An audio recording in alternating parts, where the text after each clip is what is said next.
Warahmatullahi wabarakatuh. Perkenalkan, nama saya Intan Sofia Trihandayani. Saya perwakilan dari kelas 11 PKM akan menjelaskan materi terakhir, yaitu materi tentang demokrasi. Baik, untuk slide pertama, di sini terdapat pengertian demokrasi. Demokrasi secara Latin berasal dari dua kata di dalam bahasa Yunani, yaitu demos dan kratos, yang memiliki arti tersendiri, yaitu demos berarti rakyat, sedangkan kratos berarti pemerintahan. Jadi dapat disimpulkan bahwa arti dari demokrasi adalah pemerintahan rakyat. Di sini juga terdapat pengertian secara umum. Demokrasi memiliki pengertian secara umum, bukan hanya saja seperti secara Latin yang ada pada slide pertama. Pengertian secara umum adalah demokrasi adalah bentuk pemerintahan di mana semua warga negaranya memiliki hak yang sama untuk mengambil keputusan yang dapat mengubah hidup mereka. Baik, untuk slide selanjutnya yaitu macam-macam demokrasi. Di sini terdapat 4 macam demokrasi. Untuk yang pertama adalah demokrasi Pancasila. Demokrasi Pancasila berlaku di Indonesia yang bersumber dan tata nilai sosial dan budaya bangsa Indonesia serta berasaskan musyawarah untuk mufakat dengan mengutamakan keseimbangan kepentingan. Yang kedua, terdapat demokrasi liberal. Demokrasi liberal adalah demokrasi yang menjunjung tinggi persamaan dalam bidang politik tanpa disertai upaya untuk mengurangi atau menghilangkan kesenjangan dalam bidang ekonomi. Yang ketiga yaitu demokrasi terpimpin. Demokrasi terpimpin adalah demokrasi yang didasarkan pada kebebasan atau individualisme. Ciri khas dari demokrasi terpimpin ini adalah kekuasaan pemerintahannya terbatas dan tidak diperkenankan banyak campur tangan dan bertindak sewenang-wenang terhadap warganya. Kekuasaan pemerintah ini juga dibatasi oleh konstitusi. Untuk yang terakhir adalah macam-macam demokrasi, yaitu demokrasi rakyat. Demokrasi rakyat juga disebut demokrasi proletar yang berhaluan pada marxisme atau komunisme. Demokrasi rakyat yang mencita-citakan kehidupan yang tidak mengenal kelas sosial.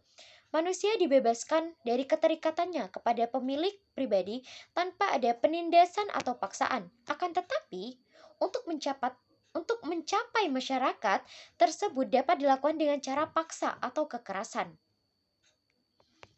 Nah, itu macam-macam demokrasi. Baik, kita masuk ke manfaat demokrasi.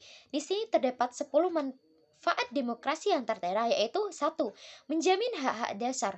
2. Adanya kesetaraan setiap warga negara. 3. Pemenuhan kebutuhan umur. 4. Pembaharuan kebijakan sosial. 5. Kebebasan rakyat untuk menyampaikan pendapat.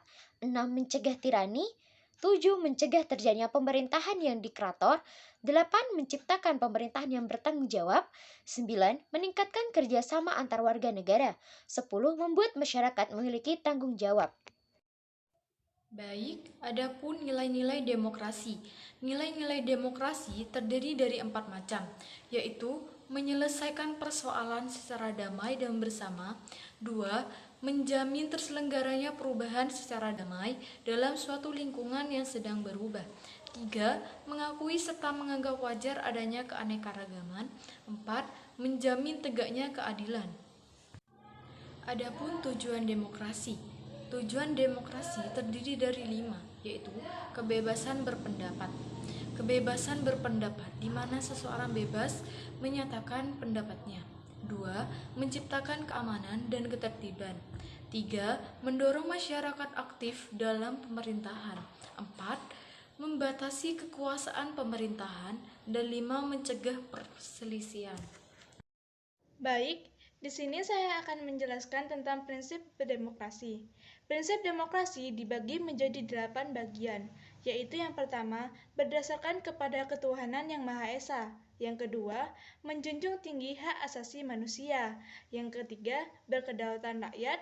Yang keempat, didukung oleh kecerdasan warga negara. Yang kelima, mengganti sistem pembagian kekuasaan. Yang keenam, menerapkan prinsip rule of law. Yang ketujuh, menjamin otonomi daerah. Yang kedelapan, berkeadilan sosial. Nah, yang terakhir adalah pelaksanaan sistem demokrasi di Indonesia. Sistem demokrasi di Indonesia sendiri itu dibagi menjadi 4, yaitu yang pertama, pelaksanaan demokrasi pada masa revolusi, yaitu pada tahun 1945 sampai dengan 1950. Yang kedua, pelaksanaan demokrasi pada masa Orde Lama dibagi menjadi dua, masa demokrasi liberal pada tahun 1950 sampai dengan 1959, masa demokrasi terpimpin 1959 sampai dengan 1966. Untuk yang ketiga adalah pelaksanaan demokrasi pada masa Orde Baru, yaitu pada tahun 1966 sampai dengan 1998.